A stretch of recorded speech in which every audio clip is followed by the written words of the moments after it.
Ayan, good morning mga Diyas. So kahapon meron tayong in-overhaul na Kilex. So ayan sa likuran natin. So bali dito mga Diyas, pinalitan natin ng crankshaft itong Kilex. Ayan. BRT yung pinalit natin na crankshaft dito sa kanyang Kilex. So punta na tayo ng shop mamaya. Ayan, kagigising lang natin. Ayan, good morning sa inyong lahat. Ayan. Sa mga hindi pa nakapag-subscribe sa aking channel, Hardworks Ideas, meron din tayo sa Facebook at meron din tayo sa TikTok. Ayan. So, ang makina nito, ang dun sa shop. So, i-assemble natin yon, linisin natin, at ipakita ko sa inyo kung plug and play na ba yung BRT na crankshaft na ikakabit natin dito sa Kilex. So, tara.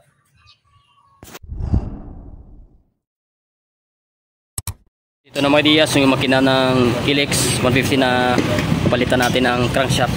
Yan yung stock niya na crankshaft. Ito na yung crankshaft na BRT. Ayan, meron isang kasamang bearing. BRT super bearing. Ayan. Ito yung sa kabila. So ito na yung kanyang crankshaft. Ayan. BRT. Ayan.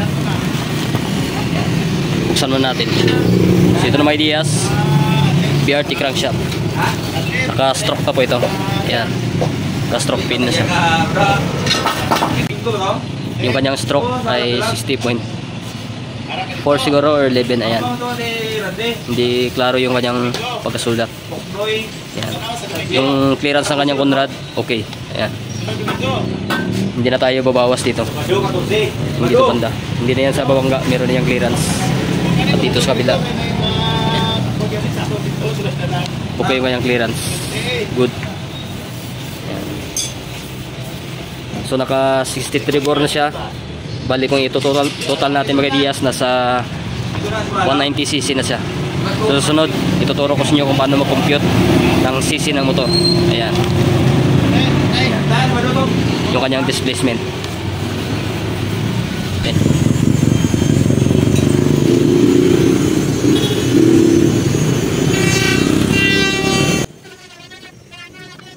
Ayan, so plug and play lang sa mga Diyas. Hindi na kayo babawas dito. Ayan, meron naman sa clearance. Ilang mm na ito. Ito yung clearance kanina. 0.5 mm. Ayan. Conrad clearance. Clearance Conrad. Yung 0.5 mm.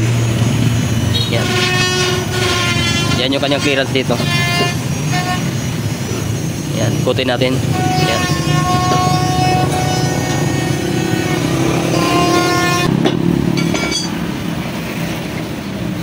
BRT crankshaft.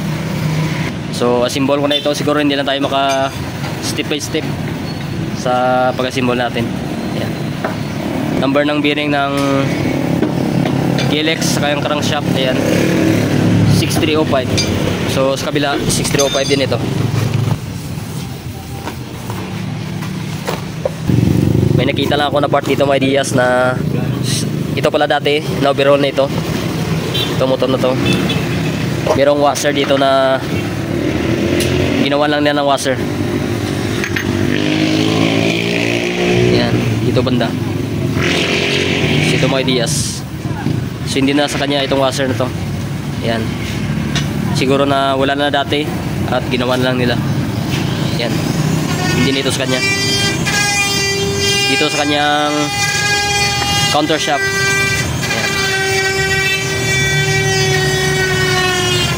So balik lang natin yan dyan.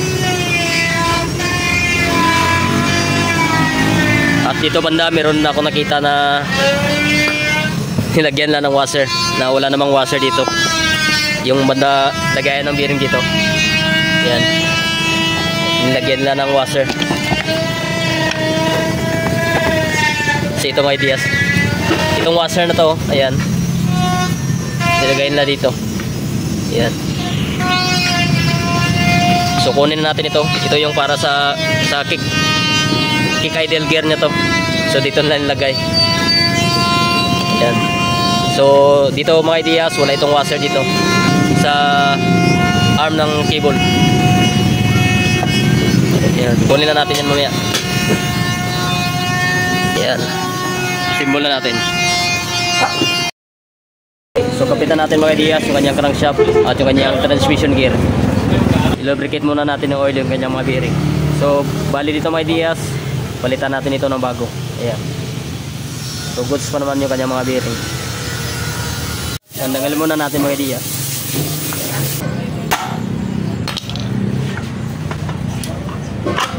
So ito yung kanyang bearing 6305.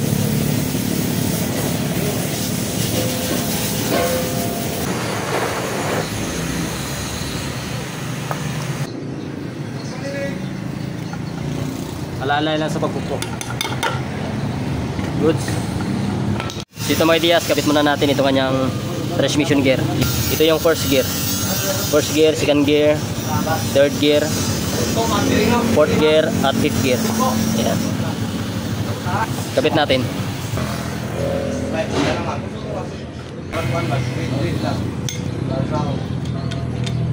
Mga Diaz, para hindi kayo mahirapan, pwede naman punin nyo muna ito bago nyo lagay yung kanyang setting fork. Ito yung sa left side, ganyan yung position paglagay. Bandang itaas ito. Tapos ito yung sa gitna. Ayan. Ito yung sa center. Pagkatapos sa bandang ilalim, ito yung kanyang sa right side. Position ng paglagay ganito. Sa ilalim. At ito center. At ito sa itaas. Yan. Tapos lagay nyo na ito.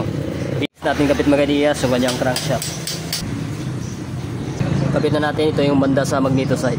Bandang itaas ito. Ito yung sa flat side.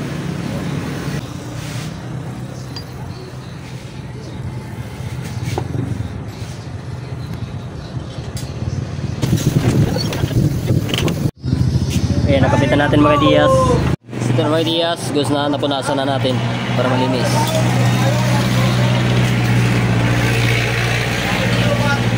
Ayan mga Diaz, bali susukatin natin yung kanyang sisi. Bilang sisi itong kanyang sa kanyang motor. Sukatin natin sa 3.14. Ayan. Divide natin sa 4. Pagkatapos sukatin natin yung kanyang bore. Ang bore nito nasa 63 times 63 times 63. Pagkatapos yan times natin 60.4 times natin yung 60.4 tapos times 1. So yan yung equivalent niya mga Diaz. Yan. Nasa 188. Kung i-round off natin ito, nasa 190cc. Ito ganyan lang pagsukat ng kanyang cc. Yung displacement niya. Ayan. So yan mga Diaz, yung kanyang top center. Ayan. So kabit na lang natin yung head niya mamaya. Ayan. So ito na mga Diaz, nakabit na natin yung block at yung kanyang head. So na-top dead center na natin. So top sa head. Bali dito sa BRT, iba na yung dito banda sa kanyang dito side. Ayan. Yung kanyang crankshaft. So hindi na bolted. Ito yung sa stock. Ayan. Bolted siya. Dito mga Diaz, nut na ang lagay dito. Ayan. Lagyan natin ng washer at nut. Bali iba yung BRT sa stock. Ayan. Yung butas at nakabolt. Dito, nut na lang ilagay natin. Ayan. Ay mga Diaz, hanggang dito lang muna ating video kasi umulan. Ayan. So bali bukas, pandarin na natin itong KLX 150. Makina niya.